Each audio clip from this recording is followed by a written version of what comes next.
Leurs noms sont gravés dans le marbre.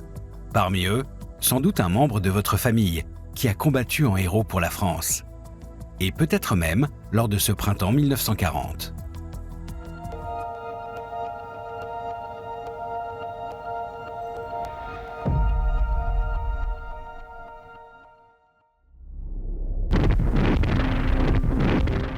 Au mois de mai, l'armée allemande entame la guerre à l'ouest.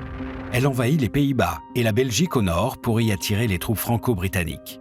Puis en passant par le Luxembourg et les Ardennes belges, elle perce au sud à Sedan. Le 10 mai à l'aube, les Allemands attaquent la Belgique et les Pays-Bas, violant ainsi leur neutralité. Léopold III, roi de Belgique, demande le soutien du Royaume-Uni et de la France. Tirant les leçons de 1914, les troupes franco-britanniques prennent position dès le lendemain au cœur de la Belgique. La première confrontation char contre char de la Seconde Guerre mondiale est en marche. Du 12 au 14 mai, la bataille de Hanu oppose le 16e corps blindé allemand au corps de cavalerie français. L'unité est en partie composée des 2e et 3e divisions légères mécaniques. Elles sont puissantes, rapides et entraînées. Les combats sont violents.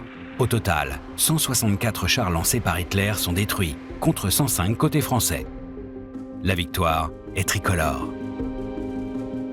Pendant ce temps, des unités de la première armée française, 2 divisions d'infanterie motorisée métropolitaine, ainsi que les premières divisions marocaines et 2e division d'infanterie nord-africaine, progressent de nuit pour aller s'installer en position défensive à Gembloux, au sud de Bruxelles et d'Hanu. Une nouvelle bataille commence.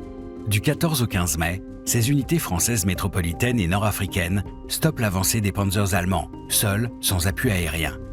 Si le front ne cède pas, les pertes sont terribles. Les soldats nord-africains de l'armée française ont combattu avec détermination, aux côtés de leurs camarades métropolitains, pour épauler les Hollandais, les Belges et les Britanniques dans ces combats en Belgique. Ensemble, par leur courage et le sang versé, ils ont permis de construire cette mémoire partagée.